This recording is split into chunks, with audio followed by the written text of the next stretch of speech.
देवाचे उतर ह्या नियाळ मळान सगल्यांक तुमकां माये मोगाचो येवकार. जेन्ना कोण एकल्या फारिजेव मुख्यागेर जेजू जेवणाक गेलो तेन्ना ताणें पळयलें की कशे भाशेन लोकांनी पयले वयले जागे विचून काडलेले.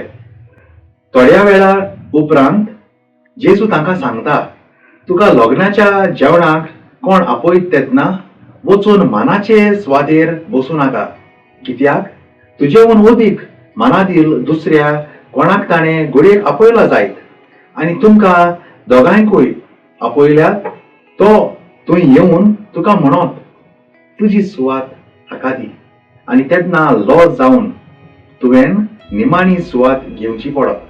देखून जेजू सांगता की वचून निमाणे सुवातेर बस आनी हे परी तुका आपयला तो येत तेन्ना तुका अशें म्हणूंक मेळटलें, इश्टा वयले सुवातेर वचून बस, तेन्ना बरोबर जेवणाक बसलेल्या उजीर तुका मान जातलो.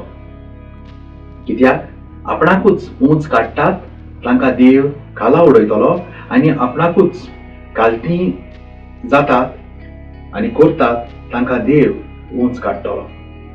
समाजांत मनशाचें स्थान वो पदवी वो व्हडवीक जोडूंक मनीस आशेता, पूण दुसरो लोक आसा जी सादी आनी ओगी जिवीत जियेतात. ती खुशाल बरीत आसात कित्याक तांचे कडेन देव, कुटुंब, इश्ट मित्र आनी एक सादें जिवीत आसा. आयज जेजू आमकां आपयता आमच्या जिविताचेर नदर मारूंक आनी कशे भाशेन ल्हान ल्हान वस्तू वो घडणे वरवीं देव आमच्या जिवितांत मोग, खुशालकाय, शांती आनी दादोसपण आमकां दिता. सदांच देवाक आमी आर्गां दिवंक पावया. मागुया, दोनया जेजू आमचे पासत तूं एक सेवक जालो आनी आमकां पातकांतलो, आपसुवार्थीपणांतलो आनी हावपणांतलो मेकळीं केली. तुजे भाशेन आमकां कालती जावंक शिकय आनी दुसऱ्याचो मोग आनी सेवा करूंक आमकां आमचें जिवीत आयतें कर. आमेन. म्हजे बरोबर तुमी देवाचें उतर नियाळ्ळें देखून देव बरें करूं. आमी परतून मेळोसर पवित्र राव, खुशाल राव.